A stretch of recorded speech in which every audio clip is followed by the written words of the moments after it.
Hello and welcome. Since this is the first episode, I want to say some things first. I'll be making weekly videos on various topics.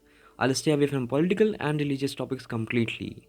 The main motive behind this will be to improve my presentation skills and to make a portfolio. Since I'm entirely starting fresh, content and presentation won't be the best right away, but I'll try to improve over time.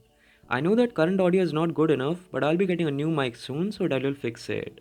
Also, future podcasts won't only be about financial issues, rather focusing on various other topics. This was recorded and written in one day to avoid procrastination.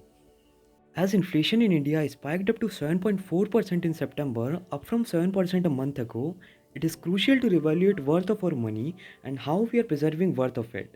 Because this inflation is eating up our money in saving accounts without us even realizing. So, what is inflation? Inflation is basically a general increase in price of products and services and decrease in amount of goods and services your money can buy. Getting complicated? Well, let us simplify a bit. Say if today you can buy a book for 100 rupees, right? And the inflation rate is 7%. The same book will cost you 107 rupees next year. Now, if you did not invested your money, you will have same amount of money next year too. Hence, your money lost 7% of its value. Yes, indeed, inflation is a silent killer. Before we start renting and evaluating saving accounts, let us explore some interesting facts about inflation. Highest inflation rate in India was 34% in 1974 and lowest was minus 11% in 1976. Yes, in negative. That, my friend, is called deflation. It is not good either because it causes slowdown in economy. Inflation is very necessary to keep our economy afloat. Our Reserve Bank targets 4% of inflation, whereas United States aim for 2% inflation. However, they are far from achieving it. Their inflation was 8% last check. You'll be surprised to hear that Venezuela has been experiencing 500% inflation, while Argentina has been experiencing 50% inflation. Totally wild. India seems heaven in front of these countries. So, inflation is inevitable, out of our control, and necessary.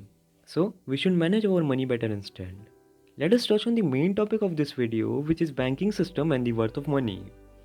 We Indians have tremendous trust in banking system when it comes to preserving our money and to give a safe and risk-free place to get good return over our money, and that trust is justified too. Because if you save your money in banks like RBI or Bank of India, you can rest assured. And even if something happens, DICGC assures to give us as much as 5 lakh rupees back in case of collapse or something. I have seen my grandparents and many people living off of interest in their saving accounts. But you see, inflation is a silent monster. Let us see how saving account or even fixed deposits are not good enough to return the value of money. Let's say inflation rate is 7% and saving accounts return rate is 3%. So, the product that costs 100 rupees will cost 107 rupees next year, right?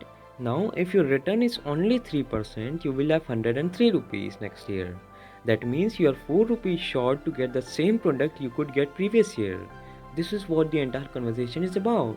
You are losing the worth of your money, you are losing the value of your money year by year without even realizing, because we don't count the inflation factor when we go to invest our money. In short, your investment's return should be higher than inflation, but we basically ignore inflation while investing. Even the maximum returns for fixed deposits are 5 to 6%.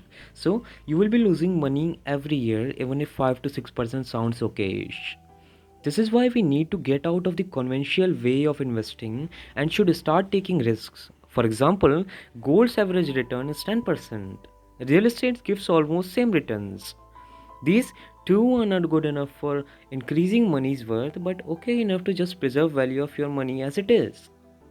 See, I'm not bad wording banks. They are excellent way to preserve your money. But just want to point out that bank only preserve the money, not the actual value of it, right? Inflation is not mentioned anywhere, but it does eats up value of your money substantially. Now let us talk a bit about importance of financial literacy to teens. It is mostly neglected if you did not choose commerce as your subject.